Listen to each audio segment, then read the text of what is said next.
Bismillahirrahmanirrahim. Yang pertama, Allah firmankan di surah Al-An'am. Di surah Al-An'am, surah ke-6 ayat ke-93. Ya, surah ke-6 ayat ke-93. Di sini Allah menyampaikan kepada kita kalimat walau tara id, ya. Walau tara idz zalimuna fi ghamaratil maut. Alangkah mengerikan sekiranya engkau melihat bagaimana orang-orang yang berbuat zalim selama di dunia itu ketika mereka sedang menghadapi sakaratul maut. Tekanan sakitnya sakaratul maut. Dengan kalimat walau tara idz zalimuna fi ghamaratil maut. Alangkah mengerikan sekiranya engkau melihat bagaimana proses kematian orang-orang yang zalim. Siapa orang yang zalim ini? Orang kafir, orang munafik. Di muka bumi cuma ada 3 golongan manusia, jamaah sekalian. Orang kafir, orang munafik, orang mukmin. Orang mukmin inilah yang berbahagia. Proses sakaratul maut jadi dimudahkan. Dan kalaupun berat, bukan dalam rangka untuk menghukumnya, tapi berat itu dalam rangka untuk beratnya sakaratul maut bagi orang-orang mukmin yang Allah inginkan dalam rangka untuk menggugurkan sisa-sisa dosa yang ada pada mereka, bukan untuk menghukum. Berbeda dengan orang kafir dan orang munafik ketika akan mati. Disinilah orang zalim. Allah menyebutkan di surah Al-An'am 93, alangkah mengerikan sekiranya engkau melihat pada waktu itu orang-orang zalim, orang kafir maupun munafik, pada waktu itu mereka dalam tekanan sakaratul maut, ya. Dan kemudian wal malaikatu basitu aydihim, dan malaikat pun memukul mereka dengan tangannya. Kita nggak bisa melihat bagaimana malaikat memukul orang kafir dan orang munafik ketika mereka akan mati. Kan ini masalah gaib. Tapi kita imani, memang ada itu. Mereka dipukul muka mereka, di punggung mereka oleh malaikat ketika akan mati itu. Sebelum mati sudah disiksa dulu. Kita tidak bisa melihat. Kenapa? Memang Allah tidak berkenan untuk menjanjikan kita bisa melihat. Makanya Allah katakan walau taro. Seandainya sekiranya kamu bisa melihat, alangkah mengerikan peristiwa pada waktu itu. Alangkah mengerikan seandainya kamu bisa melihat malaikat sedang menyiksa, memukul orang yang akan mati. Sebelum mati sudah disiksa, tapi kita gak bisa melihat. Wal malaikatu basitu aydihim, ya, malaikat memukul mereka, bagian muka mereka, punggung mereka, sambil mengatakan akhriju anfusakum, keluarkan ruhmu. Ruh itu disuruh keluar, tidak mau. Akhirnya mereka bercerai-berai. Ruh itu lari ke sana kemari, tidak mau diajak untuk keluar dari tubuh orang yang akan mati. Akhirnya dicabut dengan paksa oleh malaikatul maut. Bahkan dikatakan kepada dia, al-yauma tujzauna adzabal hun bima kuntum taquluna 'ala Allahi ghairil haqq wa kuntum an ayatihi tastakbirun. Baca ya, surah Al-An'am 93. Ketika dicabut nyawanya oleh malaikatul maut dalam kondisi yang sangat menyakitkan, dipukul juga oleh malaikat, dan dikatakan juga kepadanya, al-yaum, pada hari ini kamu akan diberikan azab dengan azab yang menghinakan, disebabkan kamu mengatakan terhadap Allah perkataan yang tidak benar. Kamu mengatakan adanya ilah sesembahan yang lain selain Allah. Kamu mengatakan Allah itu memiliki seorang anak. Kamu mencela Allah, kamu menghina Allah, kamu menistakan Allah, dan kamu juga menyombongkan diri dengan ayat-ayat Allah. Alangkah mengerikan sekiranya engkau melihat. Ini yang pertama, Al-An'am 93. Kondisi ketika akan dicabut nyawa seseorang dari orang-orang zalim yang banyak melakukan dosa selama di dunia. Apakah kita yakin dengan ayat ini? Yakin enggak jamaah sekalian? Yakin dengan ayat ini? Allah yang berfirman, kita bisa melihat orang yang akan mati, mungkin di rumah sakit, mungkin di rumah, mungkin di mana. Apakah betul-betul disiksa? Kita nggak bisa melihat. Tapi Allah menggambarkan ini pasti demi Allah terjadi. Ini masalah gaib. Ini untuk menakut-nakuti kita bahwa sebelum mati saja orang kafir dan orang munafik sebagai pendosa dan orang yang paling zalim di muka bumi ini, mereka sudah disiksa oleh malaikat ketika akan mati. Dan bahkan dikatakan kepada mereka bahwa pada hari ini al-yauma tujzauna adzabal hun, pada hari inilah kamu akan dibalas dengan azab yang sangat menghinakan. Kenapa? Karena perbuatan dosa banyak. Dan di antara dosa mereka adalah mereka mengatakan terhadap Allah perkataan-perkataan yang tidak layak untuk mereka sandarkan kepada Allah. Penghinaan, penistaan, mengatakan sesuatu tanpa benar, dan mereka pun menyombongkan diri dari ayat-ayat Allah. Ini yang pertama ya. Yang kedua, Allah sebutkan kembali di surah Al-An'am ayat ke-27. Di surah ke-6 ayat ke-27 kembali Allah menyebutkan walau tara idh wuqifu 'alan nar faqalu ya laitana nurat wala nukadziba bi ayati rabbina wa nakuna minal mu'minin. Kembali Allah menggunakan kalimat yang sama, alangkah mengerikan. Diulang-ulang nih 7 kali dalam Al-Quran. Pernahkah kita membacanya? Alangkah mengerikan, dimulai dengan kalimat yang sama, walau tara idh. Alangkah mengerikan sekiranya kamu melihat ketika mereka dihadapkan ke neraka. Maka mereka mengatakan seandainya kami dikembalikan ke dunia, tentu kami tidak mendustakan ayat-ayat Tuhan kami, serta kami pun akan menjadi orang-orang yang beriman. Coba kami dikembalikan, seandainya sekiranya kami dikembalikan ke dunia, kami enggak akan mendustakan Al-Quran, dan kami pun menjadi orang-orang beriman, enggak menjadi kafir, enggak menjadi munafik. Menyesal nanti di sana, pasti demi Allah. Allah menginformasikan kejadian yang pasti akan terjadi nanti. Dan di awalnya dimulai dengan kalimat walau tara idh, dan alangkah mengerikan sekiranya engkau melihat. Apakah kita bisa melihat? Belum. Kita ada di dunia, dan kita pun tidak perlu melihat ini nanti di akhirat, karena kita menginginkan untuk masuk surga, tidak berada di neraka.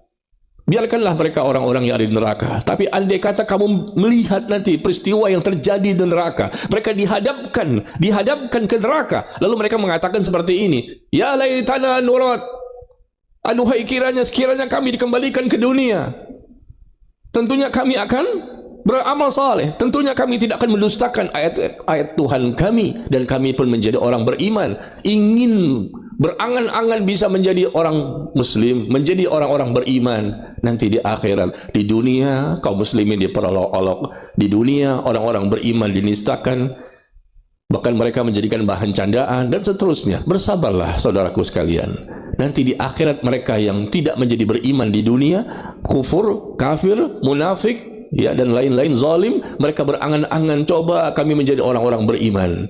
Nah, itulah perumpamaan yang Allah sebutkan bagaimana penyesalan dan kerugian yang akan mereka hadapi nanti di akhirat. Alangkah mengerikan seandainya engkau melihat peristiwa pada waktu itu. Kemudian yang ketiga Allah juga sebutkan di surah As-Sajdah, ya, di surah As-Sajdah. Adapun tadi yang sebelumnya apa? Al-An'am ayat ke-27, ini ayat yang juga menjadi sebab meninggalnya seorang saleh. Siapa yang meninggal? Yaitu Ali bin Fudail bin Iyad. Ya, Fudail bin Iyad tadi saya katakan ulama besar di zaman tabi'in, punya anak namanya Ali. Dan Ali ini menjadi makmum. Suatu hari beliau mendengarkan ada orang yang membaca surah Al-An'am ayat 27 ini. Seandainya engkau melihat, alangkah mengerikan. Pada waktu itu mereka dihadapkan ke neraka, dan mereka pun minta dikembalikan ke dunia agar tidak menjadi orang yang mendustakan ayat-ayat Allah, dan mereka bisa menjadi orang beriman. Dan ini Ali itu juga orang yang saleh dan mengikuti bapaknya, luar biasa. Bersihnya hati mereka. Para ulama mengatakan demikian, bahkan Ali lebih baik dibandingkan bapaknya. Bapaknya saja sudah luar biasa, Ali lebih baik dibandingkan bapaknya. Nah, beliau dengan izin Allah ketika mendengarkan ada imam membaca ayat ini, maka bergetar hatinya, bergetar kulitnya, lalu beliau jatuh, dan ketika itu beliau pun meninggal dunia. Subhanallah, ya, disebutkan dalam kitab Siyar A'lamin Nubala yang ditulis oleh Al-Imam Az-Zahabi rahimahullah, bahwa ayat yang dibaca ketika Ali bin Fudail bin Iyad wafat, saat beliau mendengarkannya, terdapat di surah Al-An'am ayat ke-27 ini. Karena rasa takutnya, coba kita lihat berkaitan dengan siapa sih ini? Alangkah mengerikan sekiranya engkau melihat ketika mereka dihadapkan ke neraka. Ini kan kita tahu konteksnya, dihadapkan ke neraka itu orang kafir, orang munafik, selalu begitu. Adapun orang-orang mukmin yang betul-betul mukmin, ya, insya Allah mereka selamat.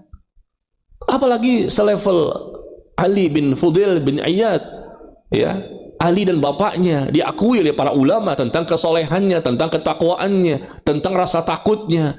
Tapi lihat, ketika mendengar imam membaca itu, justru dia gemeteran, seakan-akan dialah yang akan disiksa dengan siksaan seperti itu. Seharusnya ini yang kita tumbuhkan jamaah sekalian. Ini yang kurang dari diri kita. Hati kita ini kering dari rasa takut kepada Allah. Kita baca Quran tapi kita tidak merasa bahwa itu untuk kita nantinya berbahaya. Sedangkan para sahabat, para tabi'in dan para ulama-ulama setelahnya, ketika mereka membaca ayat-ayat tentang siksaan, mereka merasa bahwa ini jangan-jangan untuk mereka. Sampai-sampai Ali meninggal dunia, jatuh dia. Orang yang meninggal dunia karena mendengarkan ayat Al-Quran dibacakan. Subhanallah. Kita sih bukan maksudnya kepengen, ya kalau bisa seperti itu juga Pak Ustadz. Ya itu nggak bisa dibuat-buat. Allah yang mentakdirkan demikian ya. Karena dari rasa takut di hatinya yang luar biasa, dia bergetar badannya, dia bergetar hatinya, akhirnya dia jatuh, bukan pingsan lagi, meninggal dunia. Karena mendengarkan ayat ini. Padahal ayat ini kan konteksnya bukan untuk orang bertakwa, bukan untuk orang-orang yang saleh, bukan untuk orang-orang yang dekat kepada Allah. Ini untuk orang yang banyak dosanya. Tapi begitulah ya, orang-orang yang dekat kepada Allah, para ulama itu dulu maupun sampai hari ini, mereka ketika membaca Quran selalu menisbatkan hal itu, ya jangan-jangan mereka yang akan mendapatkan siksa seperti itu. Yuk sama-sama ya, kita tumbuhkan rasa takut kita kepada Allah ketika baca Quran atau hadis. Kita sandarkan jangan-jangan saya, jangan-jangan saya, jangan-jangan saya. Jangan ujub jamaah sekalian, jangan sombong. Seakan-akan kita ini pasti selamat, pasti kita, nggak mungkin lah selevel saya ini dapat siksa kubur, ya nggak mungkin lah selevel saya dapat su'ul khotimah, nggak mungkin lah selevel saya dapat siksa neraka. Nah, dengan punya perasaan seperti itu saja sudah berdosa besar, dan itu bisa jadi penyebab Anda mendapatkan siksa karena merasa ujub, merasa sombong dengan apa yang telah dilakukan selama ini. Yang lebih hebat dibandingkan kita saja, para ulama, bahkan Rasulullah sendiri pun ketakutan. Yang sudah jelas. Suatu hari Rasulullah Sallallahu Alaihi Wasallam melewati suatu areal kebun, dan ternyata kebun itu ada kuburannya. Ya. Kemudian tiba-tiba beliau mendengar ada suara jeritan-jeritan dan lowongan orang yang sedang disiksa di kuburnya. Dan beliau bertanya, ini kuburan siapa ini? Kepada sahabat beliau bertanya, ini kuburannya orang-orang yang hidup di zaman jahiliyah dulu, mereka orang-orang musyrik. Maka Rasul mengatakan bahwa saat ini mereka sedang disiksa di alam kuburnya. Pernah juga di dalam kisah yang lain, Rasul mendengar ketika berjalan di kebun, yang kebun itu ada di Mekah atau di Madinah, lalu beliau mendengar adanya suara jeritan, karena beliau bisa mendengar dengan izin Allah. Kadang beliau melihat dengan izin Allah, kadang juga beliau mendengar. Lalu beliau pun keluar dari kebun tersebut dalam kondisi sangat ketakutan. Sangat ketakutan, dan beliau berlindung kepada Allah jangan sampai beliau mendapatkan siksa kubur, karena beliau mendengar. Atau terkadang beliau melihat, diperlihatkan oleh Allah dan dijelaskan oleh malaikat Jibril dan malaikat Mikail tentang siksaan-siksaan seperti ini, penyebabnya apa, dosa apa yang mereka lakukan sehingga mereka mendapatkan hukuman seperti itu. Selevel Nabi saja masih takut, dan beliau merasa bahwa jangan-jangan beliau nanti akan mendapatkan azab. Padahal turun ayat, Inna fatahna laka fatham mubina, sesungguhnya kami telah memberikan kepadamu kemenangan yang banyak. Liyaghfira lakallah ma taqaddama min dzambika wa ma ta'akhkhar, agar Allah mengampuni dosa-dosamu yang lalu maupun yang akan datang. Diampuni semua dosa. Belum melakukan dosa sudah diampuni. Belum melakukan dosa sudah diampuni. Siap, langsung otomatis diampuni. Yang lalu maupun yang akan datang. Itu Allah informasikan di surah Al-Fath ayat pertama dan kedua, bahwa Nabi itu beda, diampuni semua dosanya meskipun belum melakukan dosa. Nanti pas melakukan dosa otomatis gugur, diampuni. Tapi tetap beliau takut. Alangkah mengerikan andai kata kamu bisa melihat. Ayat ini pun berkaitan dengan beliau. Walau taro, seandainya kamu bisa melihat, maksudnya kamu di sini siapa? Rasulullah Sallallahu Alaihi Wasallam.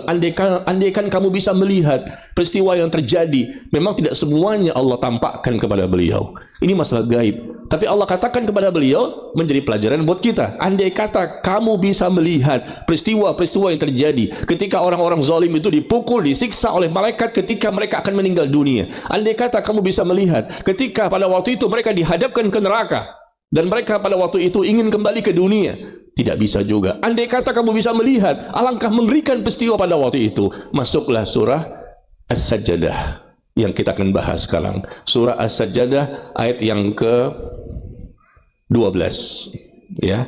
Di surah As-Sajdah ayat yang ke-12 kembali Allah menyebutkan seandainya kamu bisa melihat, alangkah mengerikan. Walau tara idil mujrimuna nakisu ru'usihim 'inda rabbihim Rabbana absarna wa sami'na farji'na na'mal salihan inna muqinun. Coba kita baca ayat ini, kita resapi, kita tahu artinya, kita tahu tafsirnya, lalu kita merasa bahwa seakan-akan kita lah yang diajak bicara. Surah As-Sajdah ini, ya. Ini yang ketiga. Pertama surah apa tadi? Al-An'am 93. Yang kedua, surah Al-An'am ayat ke-27. Yang ketiga, surah As-Sajdah ayat ke-12. Semuanya ada 7 ayat. Cukup 3 sajalah perwakilan. Yang Allah mulai dengan kalimat walau taro'id. Seandainya kamu melihat ketika saat itu mereka menghadapi suatu peristiwa yang sangat menegangkan, menakutkan dan mengerikan. Nah, coba lihat di surah As-Sajdah. Kembali Allah menyebutkan, alangkah mengerikan seandainya kamu bisa melihat, kamu dapat melihat peristiwa pada waktu itu. Rasul masih hidup di dunia. Ini kejadian nanti yang akan datang. Terkadang memang Rasul dipertampakkan, tapi tidak semuanya tentunya. Andai kata kamu bisa melihat, walau tara idil mujrimuna nakisu ru'usihim 'inda rabbihim. Andai kata kamu bisa melihat pada waktu itu orang-orang yang banyak melakukan dosa, mereka pada waktu itu menundukkan kepalanya di hadapan Allah Tabaraka wa Ta'ala. Mereka semua menundukkan kepala, enggak berani mengangkat kepalanya. Karena pada waktu itu mereka sedang dihisab amalnya. Mereka dipanggil satu persatu, fulan bin fulan, fulan bin fulan. Mereka satu persatu datang dan dipanggil oleh Allah dan ditanya oleh Allah tentang dosa-dosanya yang mereka lakukan selama di dunia. Adapun orang-orang beriman, mereka diberikan hijab, diberikan tabir, sehingga pertanyaan Allah tentang dosanya tidak didengar oleh manusia yang lain. Tetapi untuk orang-orang kafir dan orang munafik tidak diberikan hijab dan tabir, sehingga semua pertanyaan Allah tentang dosa-dosa yang mereka lakukan selama di dunia didengar oleh semua makhluk yang ada di padang mahsyar. Alangkah mengerikan ketika pada waktu itu kamu bisa melihat ketika orang-orang mujrimin, orang-orang yang banyak melakukan dosa selama di dunia, mereka menundukkan pandangannya di hadapan Allah Tabaraka wa Ta'ala, lalu pun mereka mengatakan, ya Rabb. Mereka mengatakan, Rabbana, wahai Rabb kami telah melihat, kami telah mendengar. Pada waktu itu mereka hakul yakin sekali, karena mereka langsung bisa melihat kebenaran-kebenaran, bukti-bukti. Allah datangkan bukti, Allah datangkan saksi. Tidak lagi mereka bisa mengelak dari dosa-dosa yang Allah tampakkan, yang Allah tanyakan kepada mereka. Rabbana absarna wa sami'na. Kami telah melihat, kami telah mendengar. Farji'na na'mal salihah. Maka kembalikan kami ke alam dunia agar kami bisa beramal saleh. Kembalikan ya Allah kami ke alam dunia agar kami bisa beramal saleh. Inna muqinun. Saat ini kami sudah yakin ya Allah, Engkau itu benar, Rasul itu benar, Al-Quran itu benar, Islam itu benar, sunnah itu benar. Pengakuan hakul yakin betul-betul setelah melihat langsung. Nah, orang-orang yang disebutkan dalam Al-Quran ini seperti di surah Al-An'am tadi, surah As-Sajdah maupun surah-surah yang lain, alangkah mengerikan sekiranya engkau melihat dengan hakul yakin, dengan ainul yakin. Nanti di akhirat ternyata banyak orang-orang yang baru yakin di sana. Inna muqinun, sekarang kami sudah yakin ya Allah, maka kembalikanlah kami ke dunia, maka kami akan beramal saleh. Apakah bisa? Tidak bisa, jemaah sekalian.